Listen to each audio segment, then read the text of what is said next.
پر همدې موضوع د بحث لپاره په ژوندۍ بڼه راسره وصل دی په لندن کې د کډوالو چارو وکیل ښاغلی عزیز مارچ صاحب. مارچ صاحب سړی مشې وخت د بخیر خپرونې ته هم په خیر راغلی. مارچ صاحب لکه څنګه چې ښاغلي مجاهد ویلي تاسو څه فکر کوئ دغه کوم هیوادونه دي چې په ټوله کې امریکا ته خپل فضایي حریم ورکوي تر څو د دوی ډرونونه راشي او دلته د افغانستان هوایي حریم نقص کړي؟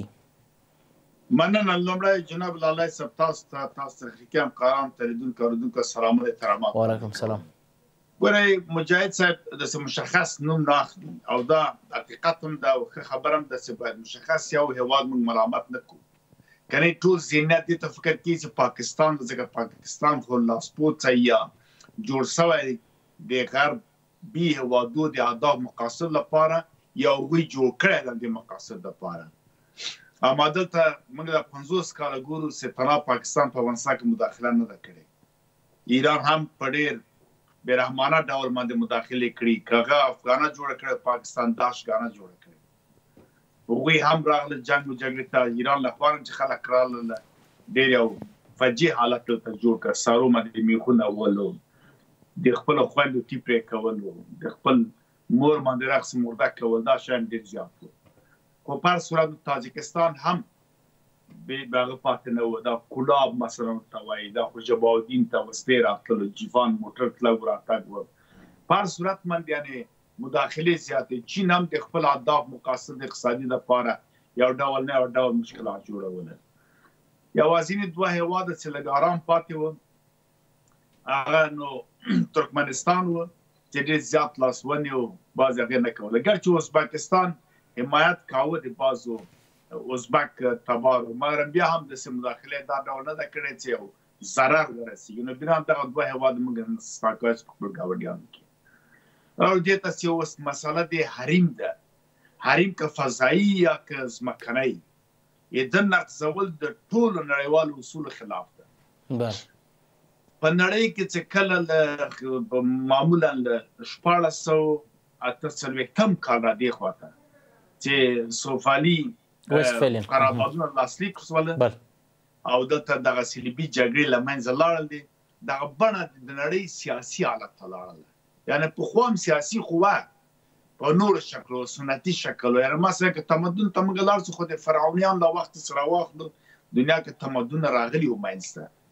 یا مثلا د نمرود د ابراهیم خلیل له وخته تغییرات په دنیا کې په بله بڼه راغلي. یا نو 2300 مخ کاله چې تاسو فیثاغورس نه راواته راستو افلاطون دې پورې بیا دلته بیا نو اصل تکنالوژي او فلسفه او تخنیک یا هیپوکرات طبابت منځته راغلی. خو دغه سیاسي اړیکې له هېوادو سره ډیپلوماتیک سیستم باندې نه هغه لښکر، نه هغه مخبر دیګل، نه هغه بل هېواد په ډول اشغالول ولته لاسپوڅی کېنول، دغه شی بیا په دې وخت نه راغله. خصوصا بیا 1989 کال نه کله چې انقلاب د صنعتي د فرانسې اوسه د لوی چاړه په وخت کې تصرف د باستیلو دا مطرح شوله. دغه جینه وروسته مطلقا په د هر قانون مقرره جوړه شوې، کوم اعلامیه شوې، کوم پروتوکول شوی ده، کوم منشور و میثاق جوړ شوی ده، په دې کې دا ذکر شوی چې د بل مملکت حریم ته باید احترام وشي او نقص نه شي. خاوره بشپړتیا ته او حاکمیت ته باید احترام وي. احترام متقابل او عدم نقص د حریم دا ډېره لویه خبره ده. په دې کې ټول نړیوال اصول چې ما وویلې دې کې هغه هېواد ملامتوي. دا چې څوک راځي هم ملامت. درست. دلته په نړیوال قانون کې څه دي ښاغلی مارچ صاحب په ډېرې بښنې سره که کوم هېواد بل هېواد ته اجازه ورکوي چې د دریم هېواد هوایي حریم نقص کړي یا هم ورته فضا ورته مهیا کوي، څه فکر کوئ دغلته نړیوال قانون څه وایي؟ آیا دوی به آی سی سی ته یا آی سی جې ته په ټوله کې معرفي کیږي که کومه بله مسله ده؟ مطلقا دواړه یو حکم لري. یو هېواد ځکه دلته انتنشن ورته وایي، اراده، قصد مهم ده. عین قصد ته ولري په حساب د هغه جزایي یا مدني کې شریک د جرم متوي کېږي. عین په شریک د جرم عین قضیه ده. یو کس راځي نقص کوي، ته هغه ته سهولت جوړی یا اجازه ورکوي تا له خاوره دي، او که هغه دا ثبوت کړي چې هغه په زور تا له خاورې تېر سوی او تا خپل ریاکشن یا مثلا عکس العمل کړی او زور نه رسېده، دا به بل استثنا مثلا. بیا دواړه هېوادونه وایي دغه هېوادونه کوم دي مارچ صاحب؟ ګوره دلته اوس ګوره کېدای شي غربي نړۍ امریکا او ناتو دوی غواړي دغه سیمه کنټرول کړي بله د بلګې په توګه راځي مثلا پاس بیم 52 یا نور الوتکې یا بې پیلوټ الوتکې بله دا سیمه غواړي کنټرول کړي دا کېدای شي ایران لخوا راسي ایران پیسې ورکړي آیا فکر کوئ چې ایران به اجازه ورکړي چې د امریکا الوتکې کې بې پیلوټه تېرې شي؟ بالکل د پیسو په مقابل کې هر څه دا هېوادونه کوي. ولې پاکستان نه؟ پاکستان خو کوي یعنی مثال دا د پاکستان خپل لاسپوڅه دغه نه اساسي ورازي دا خو یو حقیقت ده ماره موږ تمام به ټول فکر پاکستان ته نه کوو موږ باندې ګوره دغه یو وخت دونباس اډې ناتو ته په مرکزی اسیا هېوادونه ورکړي یا مثلا ترکمنستان په معامله کې دغه سوال زه غواړم وکړم مارچ صاحب امکانات دی ولري چې دغه هېوادونه د ترکمنستان ازبکستان یا د منځنۍ اسیا هېوادونه یي؟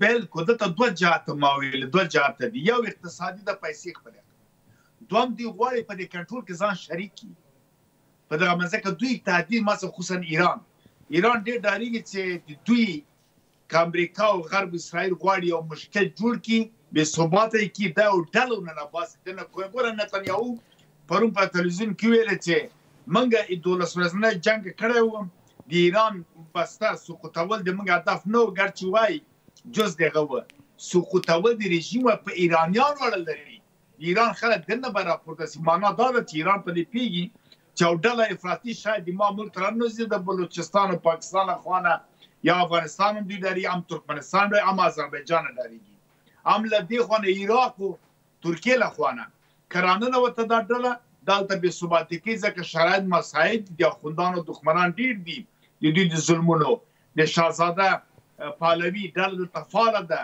د حقوق زن په نوم باندې ځان ازادي او څنګه دا شیان ماته پورته شوي دي نو بیا ښه د سر ورتاوار د دې نه ډاري و څه کوي وایي راځه امریکا خو یا غرب یا ناتو خو هسې کنټرول کوي زه به هم پیسې واخلم اما په دې کنټرول کې ځان شریکم د وسایل د ټکنالوژي ده بیا به خپل امنیت دپاره تدابیر ونیسم او بیا په یو ډول د خپل امریکا یا غربي نړۍ که کوم پلان لري تیار به زه پکې داخل اوسم دا احتمال شته هغه موږ سره کوم هغه نه ده د موږ غمخور نه ده همدغسې تاجکستان کېدای چې د روس د پوتین پیدا تویسته کار ورسره کوه چې موږ خپل استخباراتي لور پکې وکړو ترکمنستان یا مثلا ازبکستان چین کېدای شي دا کار وکړي خو ګمان وکړم د چین ډېر احتمالات کم دي پاکستان خو په صراحت سره اډې ورکړي دي او هر څوک چې کوي جرم دی مارچ صاحب درست هر څوک چې کوي جرم دی هر څوک چې نقض د اصول ده نقض د اصول نړیواله محکمې ته باید فورا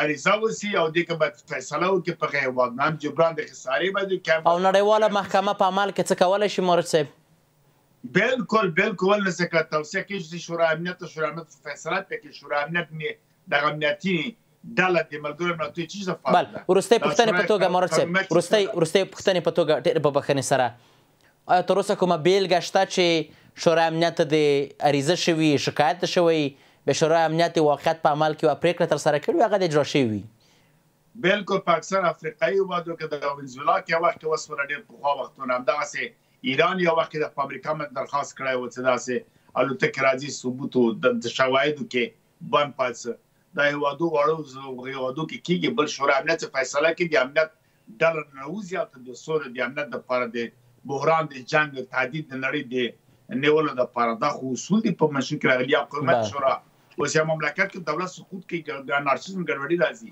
قومیت شورا راځي فورا امنیت نه څرګند تسلیم جوړیږي ظلم زیاتی ونسي او ډله رانسي مملکت کې نوځي نو ټول خلک قتل عام کوي آیا په دې کې بیا د امنیت شورا او قومیت شورا واک نه لري چې نوځي دا په صراحت په اووم فصل د منشور ملل متحد کې راغلي دي چې دلته به جدي بیا فورا فیصله کې اقدام کیږي دا چې هر ډول د ساتنه کې یو هېواد نه الوتکې راځي په بل هېواد کې حریم نقصوه یا مثلا استخباراتي لوبې کوه آیا که د افغانستان ضعیف وي غرض ونه کړي دا نور هېوادونه نه ډارېږي دا چین څه فکر ډېره زیاته مننه دلته خامخا ډېره مننه مارچ صاحب په خپرونه کې ستاسو له حضور څخه نړۍ منندوی یم کور ماباد چې موږ ته مو وخت راکړ